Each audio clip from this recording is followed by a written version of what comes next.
దీంట్లో ఇప్పుడు మీకు క్లియర్గా చూపిస్తాను. నేను నా వాట్సాప్ డిపి ఒకటి క్రియేట్ చేసి నేను ఒక అమ్మాయితో చాట్ చేస్తున్నట్టు, ఇంకో అమ్మాయితో చాట్ చేస్తున్నట్టు, ఉద్యోగాలు ఇప్పిస్తాను పక్కలోకి రా అని పిలిచినట్టు నా డిపిని క్రియేట్ చేసి ఇది గ్రూపుల్లో విడుదల చేసింది. ఇప్పుడు దీనిపైన నేను సైబర్ క్రైమ్కి వెళ్తాను. నిజాలు తెలియాలంటే నా ఫోను ఆమె ఫోను రెండు సైబర్ క్రైమ్కి అబ్జెక్ట్ అని చెప్పండి. నా డిపి నా ఫోన్లో నుండే ఈ జరిగితే, నేను వాట్సాప్ చాట్ చేసినట్టు జరిగితే ఏ శిక్షకైనా నేను రెడీ. ఇది ఒకటి ఫేక్.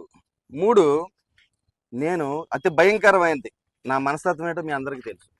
20 సంవత్సరాలు రాజకీయం చేసాం. మా కుటుంబం నాకు అందరికీ తెలుసు. రాజకీయాల కోసం ఆస్తులు అమ్ముకున్నాను తప్ప నేను మాట పడే వ్యక్తిని కాదు. అయితే ఈమెనేమో నేను టీడీపీ నాయకుల దగ్గర పడుకోబెట్టడానికి ట్రై చేశాను రమ్మన్నానని. దానికి సాక్ష్యాలు ఉన్నాయా? ఎవరి దగ్గరైనా ఆ విషయంలో సాక్ష్యాలు ఉంటే నడి రోడ్లో నన్ను ఉరేసేయచ్చు మీరు. నడి రోడ్లో. నేను మాట కోసం ఆస్తులు అమ్ముకునే వ్యక్తిని తప్ప డబ్బు కోసం గడ్డి తినే వ్యక్తిని కాదు. 3, ఇవన్నీ వారవలేక, నన్ను ఏమీ చేయలేక ఒక ముసుగేసి, ఇప్పుడు నిజాలు చెప్పడానికి ముసుగెందుకు వేయాలి ఛానల్లో? నిజాలు చెప్పడానికి ముసుగెందుకు వేయాలండి? రా, ఓపెన్గా డిబేట్కి రా. నా దగ్గర ఉన్న సాక్ష్యాలు తెస్తాను, నీ దగ్గర ఉన్న సాక్ష్యాలు పెట్టు. ఇప్పుడు సాక్షి ఛానల్లో ఇప్పుడు ఒక అమ్మాయిని ఏదో ముసుగేసి ఆవిడ చెప్పింది నువ్వు టెలికాస్ట్ చేస్తారు. ఇప్పుడు ఎవరు చెప్పినా చేయిస్తారా? అయితే ఆత్మాభిమానం అనేది ఒక అమ్మాయికి ఉంటుందా, ఎదుటోళ్ళకి ఉండదా? అందులో మీకు తెలిసింది నిజమేటనేది నన్ను కూడా అడగాలి కదా. మీకు నచ్చినట్టు ఆవిడ ఏది చెప్పుకొని వెళ్ళిపోతే ఇదంతా ఒకటి. దీన్ని అడ్డం పెట్టుకుని మంత్రి గారు అబ్బాయి, ఇది ఎంత దారుణం అంటే, ఎక్కడో చదువుకోవడానికి ఎక్కడో దూరంగా ఉన్న అబ్బాయిని సిగ్గుండాలి. నా మీద 100 ఎలిగేషన్లు నేను 100 చేసావు, ఓకే. మంత్రి గారి అబ్బాయిని కూడా కొంతమంది రాజకీయ వైసీపీ నాయకులు ఎత్తుగడకి మంత్రి గారి అబ్బాయి చాట్ చేశాడు. అది ఆయన వాడేది ఐఫోన్లో ఎక్కడికి పోవు కదా. అది ఎంత దారుణం అంటుకోండి. మంత్రి గారి అబ్బాయి చాట్ చేసినట్టు ఒకసారి ఇది మీరు చూస్తే ఫేక్ అని అర్థమైపోద్ది. ఇంకోటి, ఈ చాట్లలో ఇదిగోండి టైం ఒక సెకండ్ కూడా ఉండదు గ్యాప్. ఇప్పుడు ఇదిగోండి 8:46 ఉందనుకో, 8:47కే వెంటనే. ఇప్పుడు నేను టైప్ చేశాను, పెట్టాను, నెక్స్ట్ ఇంకోటి టైప్ చేసింది మన దగ్గరకు వస్తుంది కదా. ఎంత టైం పడుతుంది అన్న? గ్యాప్ ఉండదు.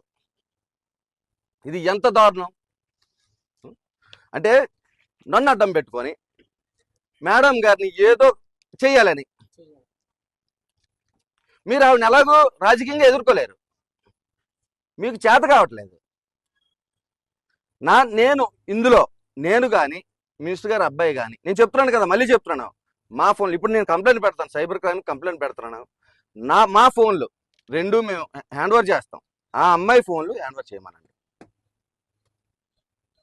ఇంకోటి, ఆవిడ చేసింది ఏంటంటే, నేను కొట్టాను అని. ఎప్పుడు కొట్టాను, ఎక్కడ కొట్టాను, కొడితే కేసు ఎందుకు పెట్టలేదు? ఇప్పుడు ఒక అమ్మాయిని కొడితే అది ఎలా ఎంత పెద్ద సెన్సేషన్ అవుతుంది కదా. కేసు ఎందుకు పెట్టలేదు?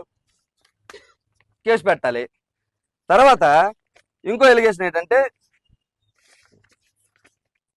ఒక లక్ష్మి అనే అమ్మాయికి నేను ఉద్యోగం ఇప్పిస్తానని రాత్రి మీ ఆయన ఉన్నాడా అని ఒక చాట్లో ఒక దీంట్లో పెట్టించారు. సరే, లక్ష్మి అనే అమ్మాయి ఈమెకి ఇచ్చిందా? బాగుంది. ఎవరు అమ్మాయి? తీసుకొని రమ్మనండి, పెట్టమనండి. ఇవన్నీ నా డిపి, మినిస్టర్ గారు అబ్బాయి ఇదంతా రాజకీయంగా వాడుకోవాలని డిపిలు క్రియేట్ చేసి దీన్ని రాజకీయంగా, ఇప్పుడు సాక్షి ఛానల్కి ఏదో దొరకడమే పొరపాటు. అది నిజమా అబద్ధమా వాళ్ళకి అనవసరం. నేను దీనిపైన పరువు నష్ట దావా కూడా వేయాలనుకుంటున్నాను. మీ అందరికీ పూర్తిగా మళ్ళొకసారి చెప్తున్నాను, ఈ విషయంలో నాది కానీ మినిస్టర్ గారి అబ్బాయిది కానీ ఏ విధమైన తప్పు ఉన్నా బోసుబొమ్మ జంక్షన్లో నాది తప్పు అయిపోయిందని చెప్పి ఆ అమ్మాయి కాలుకి దండం పెట్టి ఊరేసుకుంటాను. ఇది నిజం కాదని మీరు రుజువు చేస్తే నన్ను ఇంత బదనాం చేసిన సాక్షి ఛానల్ కానీ అమ్మాయి కానీ ఏం చేస్తుంది? ఇదంతటికి ఒకటి. ఇప్పుడు ఏం చేస్తున్నారంటే మినిస్టర్ గారి మీద ఆపాదిస్తున్నారు. ఇప్పుడు ఇవన్నీ ఫేక్.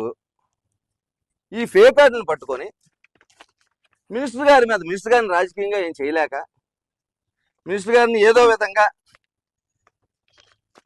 రాజకీయంగా ఆవిడ్ని బదనాం చేయాలని ఈ ఎత్తుగడ. మళ్ళీ ఇంకొకసారి ఇప్పుడు స్టేషన్కి వెళ్తున్నాం, సైబర్ క్రైమ్కి కంప్లైంట్ చేస్తున్నాను.